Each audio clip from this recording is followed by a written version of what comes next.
চিটাগাংয়ে আছে, খুলনার আছে, ঢাকা। বাংলাদেশ নতুন ধারায় ফেরার সাথে সাথে বিপিএলেও আসছে নতুন চমক।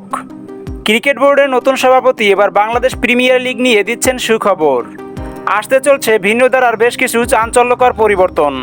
বিপিএল 2025-এ কী পরিবর্তন আসছে তা জানতে সম্পূর্ণ প্রতিবেদনের সাথেই থাকুন। দর্শক, আইপিএল মডেলে ফিরছে বিপিএল। বিশ্বব্যাপী একটি জনপ্রিয় ক্রিকেট লিগ হচ্ছে ইন্ডিয়ান প্রিমিয়ার লিগ আইপিএল। এই লিগের আয়োজন করা হয় বেশ জাঁকজমকভাবে। এখানে খেলতে অংশগ্রহণ করে বিভিন্ন দেশের হার্ড হিটার সকল খেলোয়াড়রা, এবং আইপিএল লিগে প্রতিটা খেলোয়াড়ই ড্রাফটের জন্য খরচ করে মোটা অঙ্কের টাকা। এ কারণেই আইপিএল আসর জমে ওঠে জাঁকজমকপূর্ণ, এবং এর জনপ্রিয়তা তাই বেড়ে যায় সবার কাছে।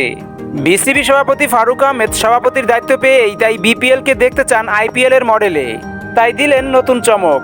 বোর্ড সভাপতি ফারুক আহমেদ বলেন, আমরা আইপিএল এর মতো খেলোয়াড়দের পেছনে তেমন বাজেট রাখি না, তাই আমরা ভালো মানের খেলোয়াড় দিয়ে বিপিএল পরিচালনা করতে ব্যর্থ হচ্ছি।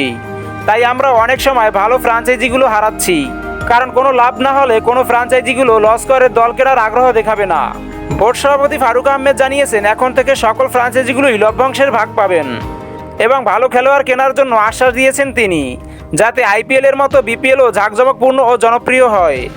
দর্শক, বোর্ড সভাপতি ফারুক আহমেদ বিপিএলকে নতুন রূপে ফেরাতে ইতিমধ্যেই নিজেদের মধ্যে আলোচনা বৈঠক শেষ করেছেন।